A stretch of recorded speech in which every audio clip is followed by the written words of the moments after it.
Смерть Алексея Навального завершает целую эпоху в российской политике. Став лидером оппозиции в 2011 году, он был лидером до дня своей смерти, независимо от того, сидел ли в тюрьме или под домашним арестом, лечил ли глаз после атаки зеленкой или лежал ли в коме в больнице Шарите. Россия без Алексея Навального – это совсем другая Россия. Какими в эту Россию входим мы? И каким входит в нее путинский режим? Что нам всем теперь делать? И что будет дальше? Это сложный и долгий разговор, и ответов я не знаю. Но давайте сегодня попробуем его начать.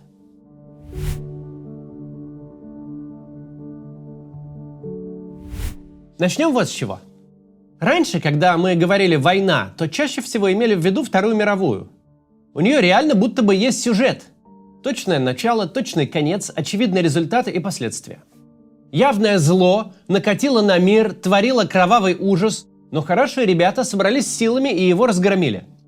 Злодеи частично перебиты, частично посажены в тюрьму, а мир навсегда изменился. И когда мы смотрим на сегодняшние войны, например, на войну России с Украиной, мы вновь говорим о победе. Мы ждем, что у них будет явный конец и понятный результат. Мы ждем условного флага над Рейхстагом и Нюрнбергского процесса. Но кто нам сказал, что так должно быть? Если мы посмотрим на войны 20 века, то большинство из них закончились ничем. Иран с Ираком воевали 8 лет, положили около 1 миллиона человек с обеих сторон, но граница не сдвинулась и режимы не пали. Вся история постколониальной Африки – сплошные войны, иногда длиной в десятилетия, причем невероятно кровавые. Но если сравнить карты Африки 50 лет назад и сейчас, то там названия стран менялись чаще, чем изменялись границы. Перебили кучу людей с обеих сторон, ничего не достигли и расползлись при своих. Это скорее норма. А то, чего мы ждем, укушенные школьной историей, это исключение. Первое, что нам нужно с вами сделать, это отучиться от мышления сюжетами. Нас формирует литература и кино, где есть начало и конец, есть герои и злодеи. Почти всегда герои побеждают, а злодеи наказаны. Нам кажется, что сегодня все настолько ненормально, что просто не может длиться долго. Что мы близки к какой-то финальной битве, где в итоге добро победит, потому что нагонять ужас дальше некуда. 20 век с его яркими взлетами и падениями режимов нас в этой мысли укрепляет. Кажется, что это правило. Офигевший деструктивный режим доводит граждан до ручки и падает. Но надо понимать, что в реальном мире нет никаких сюжетов. Зло не всегда проигрывает. Злодеев не всегда наказывают. А главное, если не смотреть на Европу 20 века, а чуть глубже и шире, то окажется, падение режима за месяцы и годы с тех пор, как он сошел с ума, это не правило, а эксцесс. Медленная деградация длиною в десятилетия. Вот правило. Люди, у которых в руках власть и ресурсы, не собираются быть поверженными злодеями в нашем кино. Они хотят держать власть до последнего и могут себе это позволить.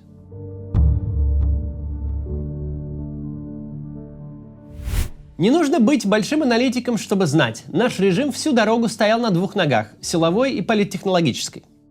Это ни в коем случае не башни Кремля, не какие-то формальные структуры. Это просто люди вокруг Путина, которые в силу возраста, происхождения, характера и карьеры привыкли решать проблемы 2 разными путями. Одни решают задачи политическим путем. Пропаганда, манипуляции с выборами, генерация ложных тем для обсуждения. Они отвлекают внимание от сущностного, но плохого и перенаправляют фокус на вымышленную реальность, выгодную режиму. Они всегда думают, каких бы кандидатов допустить, чтобы все выглядело прилично. Им важна процедурная легитимность, чтобы все контролировать, но при этом выглядеть солидно. Они годами поддерживают сложнейший эквилибриум из мнимой и настоящей оппозиции, обеспечивая псевдоплюрализм политических мнений. Когда каждая партия должна тщательно окучивать свою долю электората, но ни в коем случае не расширять круг сторонников. Эти персонажи понимают, что любое правление держится на общественном согласии, что гораздо безопаснее править где-то обманом, где-то подкупом, где-то ответом на очевидный запрос, чем полицейскими дубинками, уголовными делами и пытками. В какой-то мере «Эхо Москвы», телеканал «Дождь» и свободный интернет, независимые политики и спикеры – это компонент всего этого режима. Не как Владимир Соловьев и Дмитрий Киселев в федеральном эфире, конечно, но тоже компонент.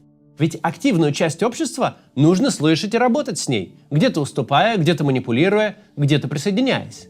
Ведь если всех критиков режима закатать в асфальт и загнать в подполье, то в итоге получится не искомая тишина и стабилизация, а радикализация.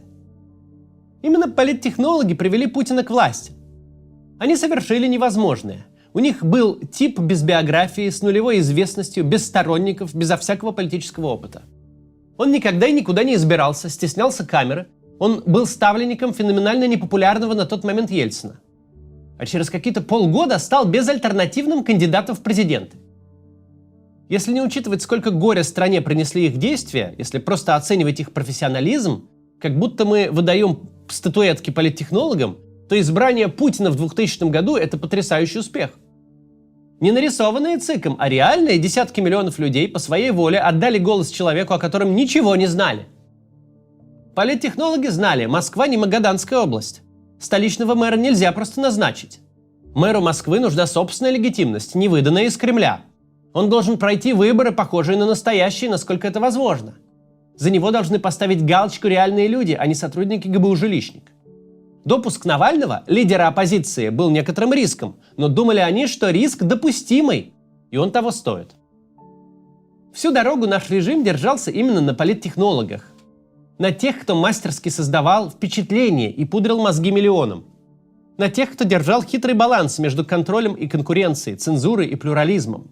На тех, кто умел где нужно давить и запугивать, а где нужно уступал, подкупал, переманивал и кооптировал.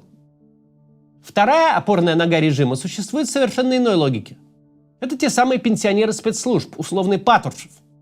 По их представлениям показывать фокусы, ставить яркие мюзиклы, жонглировать бензопилами на потеху публике, а еще эту публику в антракте кормить вкусными пирожками – все ради того, чтобы она тебя приняла и полюбила, так вот все это вообще не нужно и даже как-то позорно. Зачем добиваться симпатий от людей, которым ты можешь звездануть дубьем промеж глаз? Почему большое начальство, серьезные уважаемые люди с дворцами и миллиардами должны искать одобрение у брянского дворника или московского хипстера? Хватит простого страха. Вполне достаточно, чтобы они знали, залупнуться против начальства, что-то поперек сказать или куда-то выйти, и их немедленно скрутят в бараний рог. Проблемы индейцев шерифа не волнуют, и уж тем более ему до фонаря их мнение. Логика такого себе классического начальника самодура, который всех, кто ниже него по иерархии, считает грязью, которую только и можно, что давить сапогом. Коллективный Патрушев не приводил Путина к власти. Это Путин привел Патрушевых в Кремль. Это он постепенно окружал себя людьми, похожими на него самого. Одного возраста, происхождения, с теми же воспоминаниями, оценками, реакциями и темами для разговора. С годами, как и положено такого рода режимам, влияние ближнего круга росло. Чем более персоналистским становился режим, чем больше было завязано лично на Путина, тем более важным активом становилась физическая к нему близость. Важнее, чем формальная должность, собственность, цифры на банковском счете. Ведь если ты постоянно общаешься с Путиным, разделяешь его точку зрения, поощряешь картину мира, смеешься над его шутками и веселишь своими, то можешь влиять на принятие решений. А все остальное, должности, активы, это все само нарастет. Надо отдать должное, Владимир Путин долгие годы делал для этого вот своего условного Совета Безопасности все возможное, одаривал их по-царски. Они стремительно прибирали к рукам активы, их дети возглавляли госкомпании и становились министрами. Каждый из них стал заметным акционером России как государства. Но до определенного момента у Путина хватало ума не допускать этот клуб ветеранов спецслужб до политических решений. В любом кризисе за первые 20 путинских лет мы видим рациональную и продуманную политическую логику. Когда футбольные фанаты в 2010 году устроили настоящие беспорядки на Манежной площади, туда не отправили солдат и бронетехнику. Наоборот, Путин приехал на могилу убитого болельщика, чья смерть стала причиной протестов. Когда рабочие алюминиевого завода Дерипаски в Пикалево перекрыли федеральную трассу, Путин призвал Дерипаску к ответу, а не прислал космонавтов подавлять бунт. Даже реакция на массовые протесты в декабре 2011 года была очень грамотной. Отступить, помолчать, пойти на уступки. Вернуть выборы губернаторов, дать людям перегореть и выдохнуться. Пережить выборы, а уж потом давить. Уже потом устраивать разгоны и дело 6 мая. Те, кто верит только в силу и жестокость, никогда бы не додумались, что тлеющий протест гораздо проще и безопаснее пригасить, чем пылающий. Мог ли Путин свернуть сам себя, как Янукович 3 года спустя? Мог ли утопить болотную в крови, вызвав озверение общества на ровном месте? Конечно, мог. Но тогда реакцию государства обеспечивали пусть циничные, но грамотные люди, которые знали, что дубинками размахивать надо в нужное время. И это время не сейчас.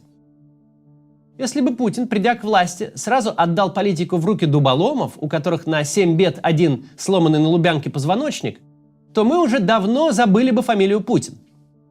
Чтобы держать власть насилием, нужна такая степень контроля над обществом, такая железная вертикаль, такая зависимость системы от одного человека, которой и близко не было 20 и даже 10 лет назад. Весь наш прежний мир, к которому мы привыкли, где умели жить и работать, создан политтехнологами. Людьми, которые все более виртуозно пытались нас обмануть, манипулировать и ограничивать. А мы учились этот обман разгадывать, не поддаваться на манипуляции и обращать ограничения себе на пользу. В России невозможно зарегистрировать политическую партию? Правила тщательно и умышленно сделаны невыполнимыми? Ну хорошо, тогда Алексей Навальный создает партию без партии, чтобы штабы по всей стране были как бы без партии, но были. А мы идем оживлять коматозное яблоко. Они нам невыполнимые требования по сбору подписей? Мы превращаем сбор подписей в избирательную кампанию. Они нам не допуск никого и никуда? А мы скидываем большого единоросса в пользу водителя автобуса. Они бесконечно меняют правила игры? Мы находим дыры и оборачиваем ограничения против авторов. Даже когда пошло ужесточение цензуры, того нельзя, сего нельзя, за это оштрафуют, зато вообще посадят. Мы внимательно читали новые законы и все равно распространяли свободную информацию, до которой не докопаешься. Мы боролись с противником, похожим на нас. С выпускниками ВШЭ и МГУ, с московской интеллигенцией, которые видят мир примерно как мы, но личный выбор и карьерные интересы привели их не в Яндекс, а на службу злу. Это открывало для нас окна возможностей. Ведь легко понять логику похожих на себя людей. Что они еще придумают, где схитрят, на что пойдут, а перед чем остановятся. Это был мир, в котором мы состоялись как политики, как СМИ, как лидеры мнений, как активисты и правозащитники. С убийством Алексея Навального этот мир закончился. Теперь политическое убийство – это главное событие избирательной кампании. Система больше не смущает за месяц до выборов разгонять панихиды, избивать и задерживать людей за публичную скорбь. Это значит, что сегодня вся политическая власть в руках коллективного Патрушева.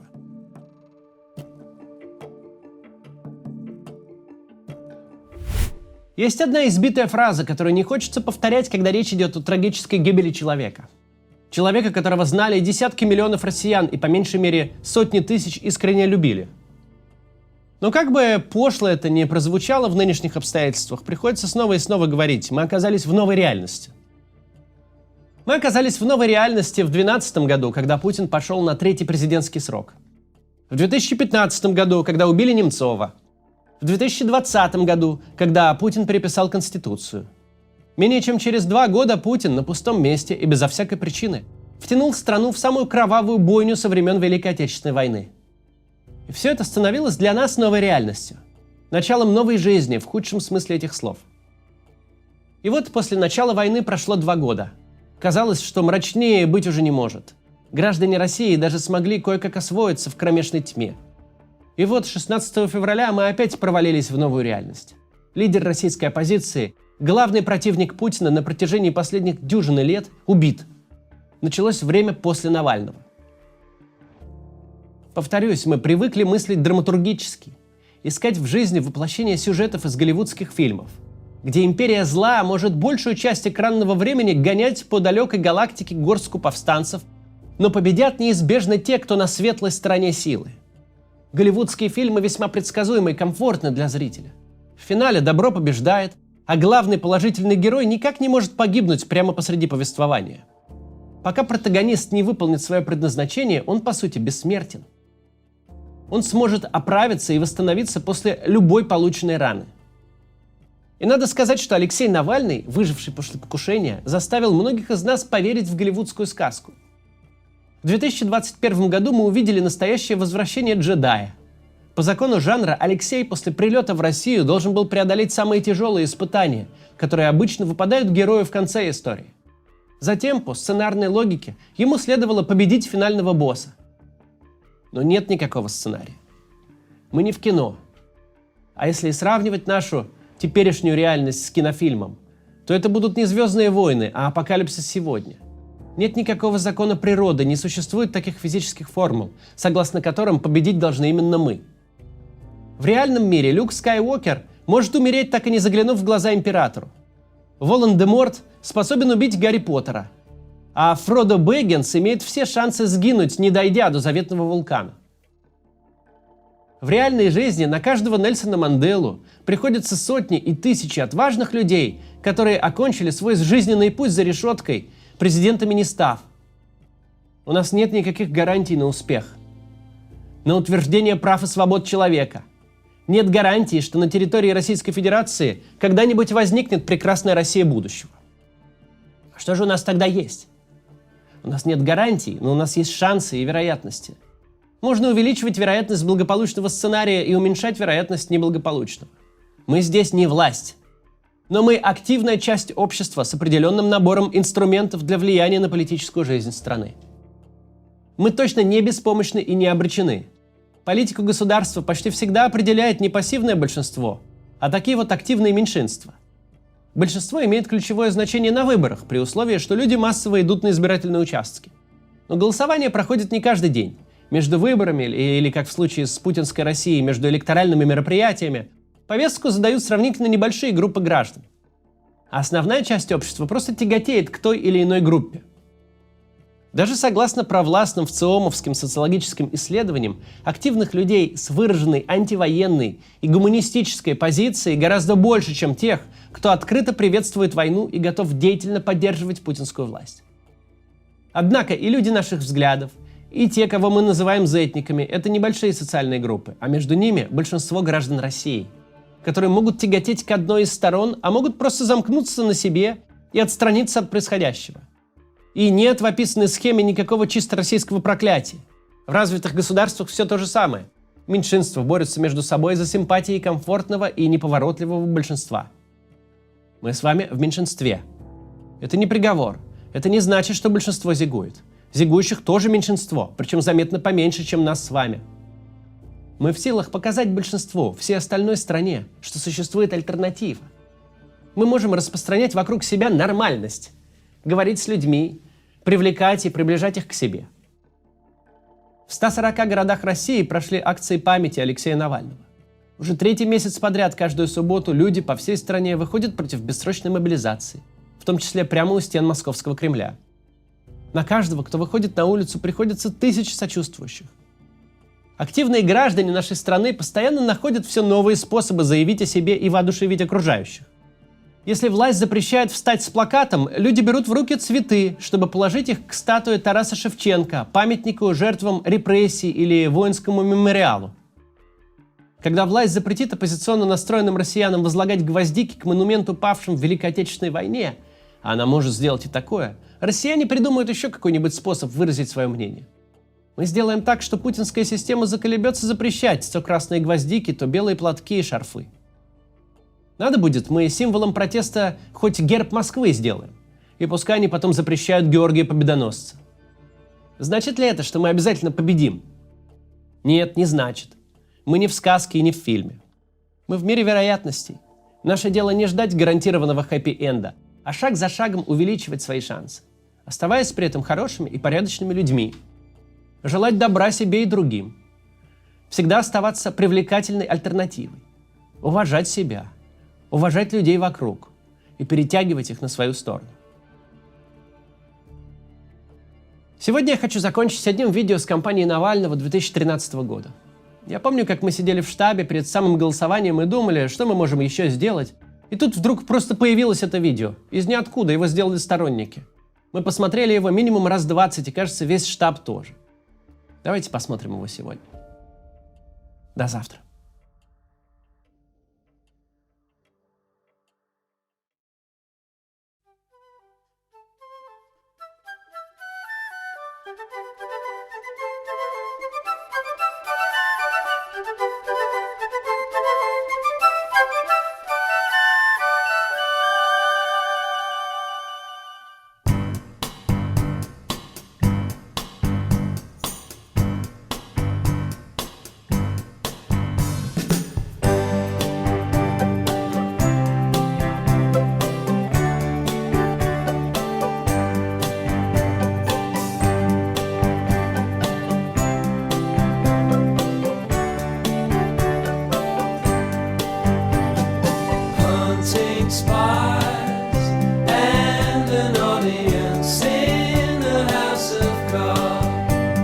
Such strange times pull